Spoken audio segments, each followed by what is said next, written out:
윤 정부 정책과 다르다. 중도 공략하는 오세훈인 것 같다. 뭔가 다르다 지금 윤 정부의 어떤 기조와는. 자, 뭐가 다른가요? 여기 좀 작은 제목으로 설명이 되어 있네요. 공공임대 그리고 지역화폐 여기에 더해서 산업은행 부산 이전 뭐 이런 문제에서 약간 다른 결의 목소리를 오세훈 시장이 내고 있거든요. 뭔가 반대 목소리 했다. 여기 예산삭감과 반대 목소리. 근데 이거 왜 그럴까? 이걸 또 분석을 했습니다. 여기는 이제 분석입니다. 여기까지는 추정을 하는 거죠. 유력 대선 주자로 존재감을 보이면서 당내 지금 갈등이 엄청나잖아요. 그리고 정치권 소용돌이잖아요. 여기와는 거리를 두는 것 같다. 그리고 오 시장의 발언도 소개하고 있는데 중앙정부, 지방정부는 시각이 다른 겁니다. 그냥 정책 차별화가 아니라 시각이 다른 거예요. 지방정부라서. 이렇게 설명을 합니다만 이 기사는 고지고대로 들을 수는 없는 것 같다. 이렇게 보는 분위기입니다. 지금요. 자, 그런데요. 최근에 서울시도 국정감사를 받았거든요. 꽤 날짜가 좀 며칠 지났는데 당시에 이른바 윤핵관 또는 친윤이라고 꼽히는 의원과 오세훈 시장이 살짝 설전을 벌입니다. 정책들과 관련해서요. 그 내용 영상으로 준비했습니다. 보시죠. 산업은행 부산 이전 이 문제에 대해서 반대를 하셨단 말이에요. 예. 저는 참 안타깝습니다. 서울의 이기주의 아닌가. 그 뜻을 이해하지 못하는 바는 아니지만 아마 본사를 옮긴다고 해도 기능의 절반 정도는 서울에 남아있지 않을까 저는 그렇게 판단을 합니다. 왜냐하면 함께 협업을 해야 되는 기업들이 서울에 대부분 있기 때문에 그래서 그런 비효율을 감당하면서까지 부산으로 옮기는 것이 과연 자, 합리적인가에 시장님, 대해서는 이게 기초생활수급자를 대상으로 일회성 현금 급여 지급 방식의 복지 정책에서 벗어나 빈곤의 악순환을 단절하겠다.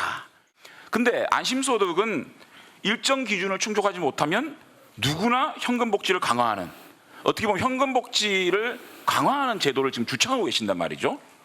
그러니까 이것을 두고 같은 시장의 다른 철학 아니냐, 혹은 오 시장의 진화이냐, 아니면 철학의 변화이냐, 이런 얘기가 있거든요. 무상급식에 자리를 걸면서까지 저항을 했던 이유, 그것은 지금 안심소득과 철학이 매우 일치하지 않습니까? 따라서 뭐 철학의 변화냐 이런 그 질문에 대해서는 저는 정말 그건 크게 피상적 관찰이다 이렇게 답변 드릴 수밖에 없고요. 뭔가 다르죠 지금요? 확실히 정부 기조하고는 약간씩 뭔가 차이가 납니다. 그리고 이런 가운데 오세훈 서울시장 지금 올림픽 유치 뭐 이런 거 좀 공들이고 있는 상황이기도 해요 지금요. 자, 박봉건 의원님. 뭔가 다릅니다. 확실히 단일대우는 아닌 것 같아요, 지금. 어떻게 보십니까?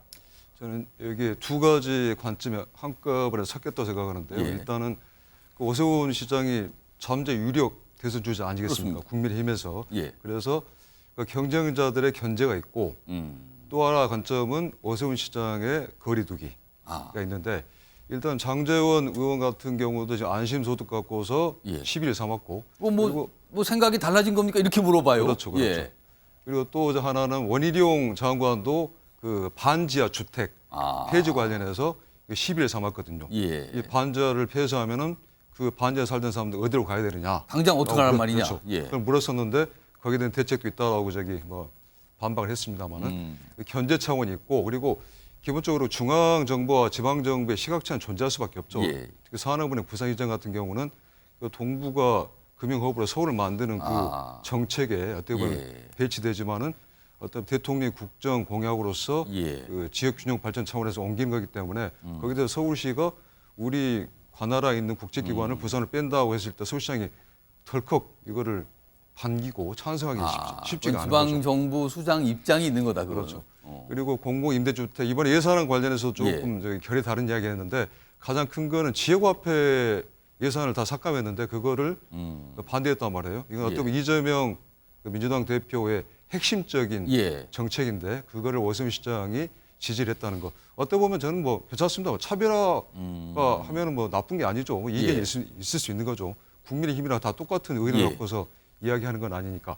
그런데 오세훈 시장이 이걸 좀 두드러지게 계속해서 자기 입장을 표명하는 또 다른 이유가 뭐냐면은 예. 윤석열 대통령의 지지율과 관계 있다고 생각합니다. 지지율이 낮기 때문에 지금 내가 윤석열 정부와 거리를 두기를 해도 내가 손해볼 게 하나도 없다. 지지율이 예를 들어 한 50% 정도 나오면은 저런 모습은 아니었을 거라고 보십니까? 조금 달라질 수 있겠죠. 좀 달라질 수 있겠는데 일단은 그 잠룡의 입장에서 지금 현재 상태 당내 뭐 당권 갈등이랄지 예. 당내 불협화음에 내가 팔 들여놔봤자 나한테 손해밖에 안 되기 때문에 일단 당과 거리를 두고서 예. 좀 지켜보는 그리고 중도층을 흡수하는 그런 차별적인 행보를 계속 지속하지 않을까 싶습니다. 일단 거리를 두면서 뭔가 중도에게 호소하는 정책적 얘기를 많이 꺼내는 것 같다. 뭐 이런 분석이신데요.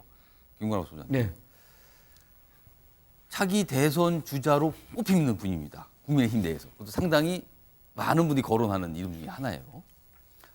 근데 사실 대선 주자까지 결정적으로 대선 후보까지 이르기 위해서는 당내에 자기를 지지하는 세력이 있어야 된다. 통상 이런 생각을 많이들 합니다. 구체적으로 본인을 지지하는 국회의원이 많이 당에 있어야 된다. 그렇다면 총선 앞두고 본인을 지지하는 의원들이 많이 당선돼야 되는 건데 사실은 당내 세력이 거의 없거든요. 오세훈 시장의 경우. 그렇다고 총선 때 영향력을 과연 행사할 수 있을까? 어떻게 판단하십니까? 전망. 그러니까 사실은 전대가 굉장히 중요한 국면이에요. 예. 지금 정권 초기면 사실 대통령을 중심으로 90력이 확 발휘되는 시점이거든요. 예. 그런데 지금 국민의힘을 보면 90력보다는 원심력이 훨씬 커요. 아까 떨어져 나가는 그렇죠. 힘이 크다는 겁니까 지금? 그러니까 각자 힘을 키우는 거죠. 왜냐하면 대통령이 그 힘을 제공을 못하니까 각자 알아서 하겠다는 그런 이제 메시지거든요. 지금 예. 오세훈 시장도 차별화를 본격적으로 하는 겁니다. 오세훈 그리고 시장이 유승민, 아마 오늘 이 방송이나 이준석, 이 기사를 보시면 그런 거 아니라고 다시 반박할 수도 있을 것 같긴 합니다만. 그렇죠. 예, 예. 그러니까 지금 뭐 유승민 의원도 전 예. 의원도 마찬가지고 자기 세력화를 하는 거거든요. 세력화가 가능해진 거예요. 이미 예. 이제 대통령의 지지율이 굉장히 낮기 때문에. 그러니까 결과적으로는 24년의 총선은 전대를 누가 통해서 누가 대표가 되느냐. 예컨대 공천권을 누가 가져가느냐의 그 문제가 모든 걸 결정하는 거죠. 대통령의 입장에서 이걸 양보할 수도 없고 예. 다른 후보군들도 사실은 차기 후보군들도 이걸 양보할 수가 없거든요. 그래서 아마 친윤계의 어떤 대표 후보가 예. 나온다 그러면 이쪽에서는 연합군의 어떤 대표 후보가 나올 가능성도 있어요. 예. 왜냐하면 지금 오 시장 같은 경우는 전적으로 정치에 전념할 수는 없잖아요. 그렇습니다. 그렇다 그러면은 다른 계파와 연합해서 같이 공천을 나눌 수 있는 그런 어떤 후보를 내세울 가능성도 있다. 그 이유는 모든 것의 시작은 윤석열 대통령의 지지율이 매우 낮기 때문이다. 알겠습니다. 오랜만에 기사에 좀 등장을 했습니다.